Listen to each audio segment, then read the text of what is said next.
Kabarnya tentu baik karena tadi sudah ada spill-spill sedikit tahun lalu itu meningkat 50% Pak pada tahun 2024. Faktor utamanya yang mendorong pertumbuhan signifikan ini dan bagaimana strategi perusahaan nih Pak untuk tetap sustain seperti ini? Ya, baik.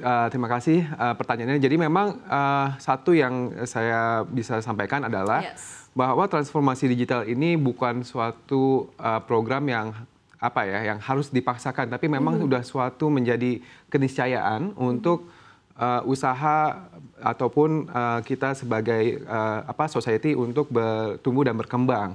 Ya, contohnya ya sekarang kalau kita tidak mempunyai QRIS di kedai kita atau di toko-toko kita, bisa kita kehilangan customer karena sekarang kita sudah jarang bawa cash, misalkan seperti itu, cashless society gitu kan. Jadi memang untuk kami dampaknya karena kami ini bergerak di industri IT services, utamanya infrastruktur, di mana salah satu utamanya adalah pusat data. Ya. Pusat data ini mungkin kalau boleh saya definisikan adalah kumpulan dari computing resources. Ya. Computing resources itu adalah untuk tempat penyimpanan dan pengolahan data. Nah, ini bentuknya bisa fisik atau yang sekarang disebut dengan cloud atau virtual gitu. Nah, karena ini adalah suatu hal yang fundamental akan dibutuhkan apapun itu. Mau aplikasi banking, aplikasi sekolah, aplikasi HRD, apapun streaming YouTube atau ini sekarang kita sedang streaming di internet, itu semua menggunakan infrastruktur IT, computing resource gitu ya. Di mana sekarang adalah yang utamanya adalah cloud. Nah, kalau kita bicara unicorn yang tumbuh dari awal 2012-an sampai dengan sekarang, itu bisa dibilang tidak akan mungkin bisa berkembang tanpa ada teknologi cloud ini. Ya, jadi kami alhamdulillah terbukti dari pencapaian kami di tahun 2024 dan kami juga masih sangat positif ini masih terus berkembang karena ini memang sudah menjadi sebagai bagian dari fundamental kebutuhan dari kita hidup sehari-hari gitu ya.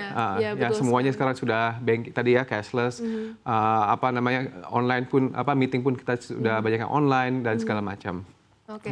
Nah, menarik nih Pak. Kalau tadi transformasi digital, kemudian juga soal kris sekarang, itu di kota-kota besar mungkin kita sudah terbiasa dengan hal itu, Pak. Nah, tantangannya yang Anda lihat untuk di daerah-daerah lainnya itu seperti apa sih, Pak? Ya, jadi kalau saya lihat ini sama halnya kita dengan ada teknologi baru yang sebelumnya ya. Kita lihat dulu misalkan waktu transisi dari kuda ke mobil ya, ataupun dari ada listrik tidak ada listrik gitu kan, eventually orang akan ke sana karena akan melihat benefitnya. Jadi seperti yang tadi saya sampaikan ini bukan suatu hal yang harus dipush, tapi ini memang adalah kebutuhan. Orang akan perlu untuk kemudahan bertransaksi ya kan. Orang sekarang ya tadi ya sudah tidak bawa lagi cash kemana-mana gitu. Jadi saya rasa ujungnya lambat laun orang akan ke sana gitu. Jadi memang tentunya pasti akan ada insentif ataupun ada dorongan dari pemerintah untuk melakukan itu, tapi tanpa ada dorongan pun saya lihat banyak tadi bisnis akan tertinggal dengan sendirinya apabila dia tidak mengadopsi perkembangan zaman ini. Tidak ada inovasi. Tidak ada inovasi ya. Jadi semacam seleksi alam gitu ya, yang tidak ikut bertransformasi, tidak ikut berinovasi nanti akan ketinggalan. Baik, gitu. ya memang sekarang manusia naturalnya akan ke sana ya. Akan ke sana, betul. Baik, nah Pak Kresna, perusahaan memutuskan untuk membagikan dividen sebesar 10 miliar rupiah dan melakukan buyback saham hingga 2 miliar rupiah. Pertimbangan utamanya di balik keputusan ini apa sih? Oke, yang pertama yang terkait dividen, tentunya salah satu tujuan suatu perusahaan adalah memberikan manfaat untuk shareholder-nya gitu ya. Itu jadi salah satu bukti dari kami memberikan benefit kepada shareholder kami adalah melalui dividen. Ya, tentunya ini kami melakukan dengan sangat prudent. Ya, artinya kami membalance antara dividen ini dan juga kebutuhan untuk investasi kami ke depannya. Jadi ini juga membuktikan bahwa profit yang kami generate itu juga mengenerate enough cash flow untuk kami melakukan dividen dan juga terus melakukan investasi. Karena kami saat ini sedang ekspansi ke Malaysia yang juga membutuhkan dana dan ini semua masih bisa tercover dari profit yang kami dapatkan dari tahun lalu.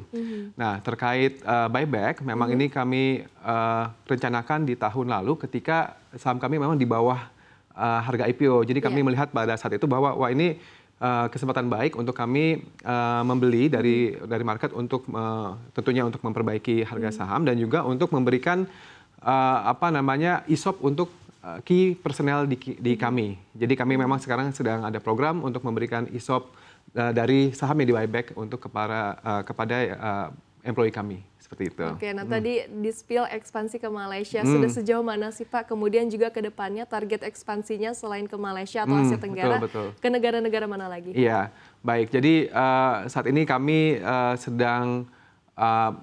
saya sendiri sedang meluangkan banyak waktu di Malaysia. Jadi dalam 1 bulan saya 3 minggu stay di sana untuk mengembangkan market Malaysia. Nah, jadi kalau saya sendiri melihat bahwa di Malaysia ini terutama untuk cloud itu sama halnya dengan Indonesia ketika COVID. Tahun 2020. Jadi sedikit cerita ya, jadi kalau di Indonesia itu adopsi cloud itu terjadi ketika COVID tahun 2020. Nah, kebetulan pada saat itu ada cloud provider dunia sudah ada data centernya di Indonesia, sehingga memungkinkan untuk pemerintah menggunakan fasilitas itu. Nah, jadi sedikit cerita lagi, pada saat itu ketika COVID kan semua harus online kan, dan untuk online ini kan perlu computing resource seperti saya sampaikan di awal. Yang bisa memberikan computing resource pada saat itu adalah cloud. Nah, makanya di Indonesia pada tahun 2020 itu pemakaian cloud itu tumbuh besar. Dan ini seiring dengan perkembangan perusahaan kami. Jadi kalau dilihat profit kami hampir double terus dari 2020 sampai sekarang itu karena memang adopsi cloud ini sangat-sangat tinggi. Nah, di Malaysia saya melihat momentumnya itu adalah sekarang. Jadi kami memang sudah melihat trennya seperti itu, dan ini juga terlihat dari salah satu penyedia global, saya tidak sebut merek di sini ya, yang mereka sudah buka data center juga di Malaysia di akhir tahun lalu. Nah, jadi terlihat momentumnya. Jadi saya melihat ini, wah ini vibe-nya kok sama kayak waktu tahun 2020. Jadi orang sana sangat bergairah untuk cloud, ya antusias, dan juga dari pemerintah juga mereka sudah ada namanya cloud first policy ya, di mana agensi pemerintahan, kementerian itu di-push untuk mengadopsi cloud. Nah, jadi momentumnya sudah pas. Jadi kami melihat itu, dan kami juga sekarang sedang mengupayakan untuk masuk ke market Malaysia itu dengan saya sendiri sana sebagai ujung tombaknya. Nah, tentunya ini bukan tujuan akhir, tapi ini sebagai landasan awal. Karena kami beraspirasi juga untuk menjadi perusahaan global. Ya, jadi setelah Malaysia ini kami juga akan melihat region lainnya di Asia Tenggara dulu tentunya, dan kemudian juga di Eropa dan di Amerika seperti itu.